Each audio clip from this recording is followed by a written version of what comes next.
Andrew Fisher was, of course, a proud son of Scotland and devotee of the poetry of Robbie Burns.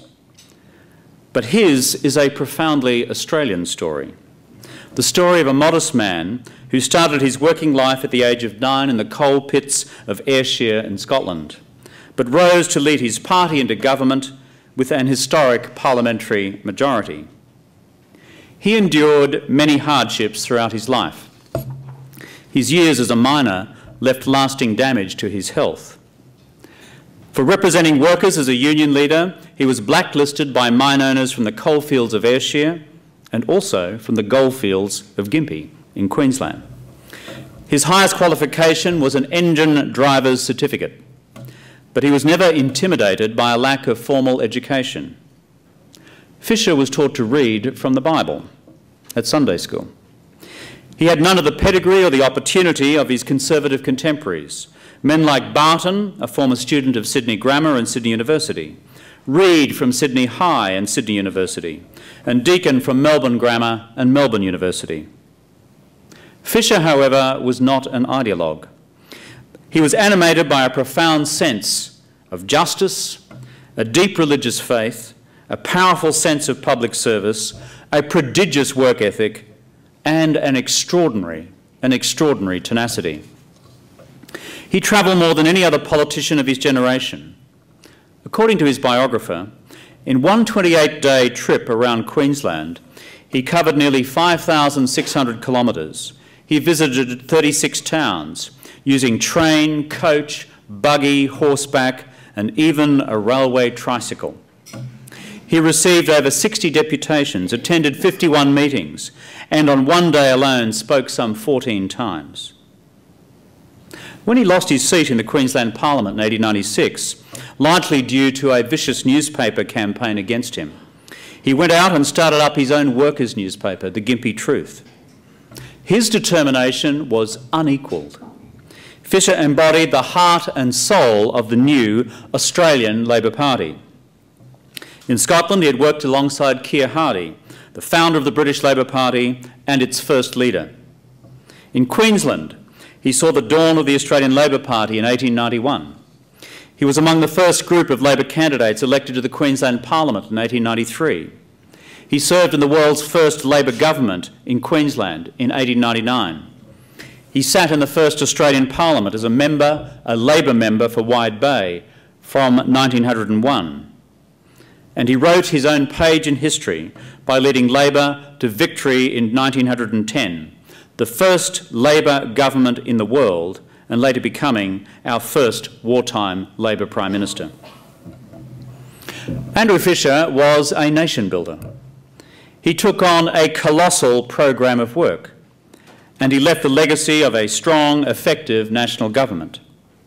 He knew that nationhood required national leadership, national infrastructure, national institutions, uniform standards, and a sense of collective national identity and shared progress.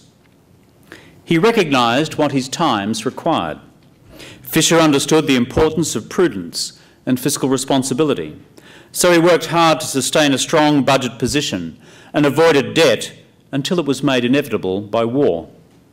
He believed Australia should not rely on using the British currency, so he established an Australian national currency and publicly owned Australian Commonwealth Bank. He believed a national economy required a national infrastructure that linked the entire continent, so he built the East-West Railway and established uniform postal rates across the Federation. He believed Australia had outgrown the time when its defence forces should simply be divisions of the British Armed Forces, so he strengthened national defences, established the Royal Australian Navy and the Duntroon Military College, and in later years he was a tireless promoter of the Anzac legacy. He knew a decision needed to be made on choosing a national capital, so he selected Canberra for that national capital and for the Australian Capital Territory. He believed a decent society must support those unable to work, so he led efforts to establish the age and invalid pensions. He knew the dangers of unsafe workplaces, from seeing far too many of his friends and loved ones lose their lives or lose limbs.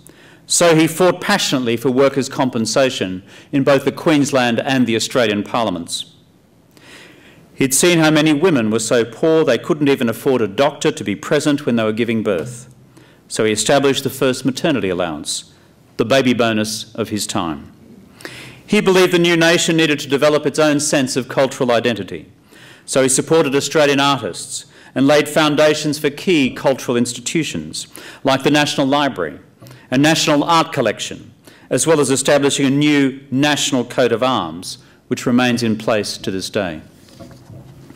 And he fought persistently for social progress, for women's suffrage, for voting reforms that empowered working people. Fisher is, for example, the reason we hold our elections on Saturdays, so working people are not hindered in exercising their democratic rights. And also for land reforms, to discourage speculators and to make housing more affordable. Fisher's record of achievement is truly breathtaking.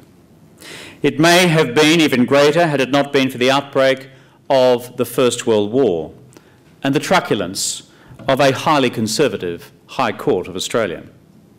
But even so, Fisher and the Labor leaders who followed him were crucial to Australia's greatest achievement, the creation of this exceptional nation called Australia, a nation built from a motley collection of souls drawn from all corners of the earth, a nation that became a stable and successful democracy that carved its living from an inhospitable earth and to build one of the most prosperous nations on the earth, rich in innovation, rich in enterprise. A nation that has so often led the world in social progress that it became one of the most open, most progressive, least class-based societies anywhere in the world. A nation that believes in everyone having a go. A nation that also believes in everyone getting a fair go. A nation that celebrates success, hard work and individual achievement, as well as a nation that passionately believes in a fair go and a fair share for all. A generous country and community, confident of its place in the region and the world, straddling uniquely the challenges and complexities of our Indigenous antiquity, our European history, and our Asian geography.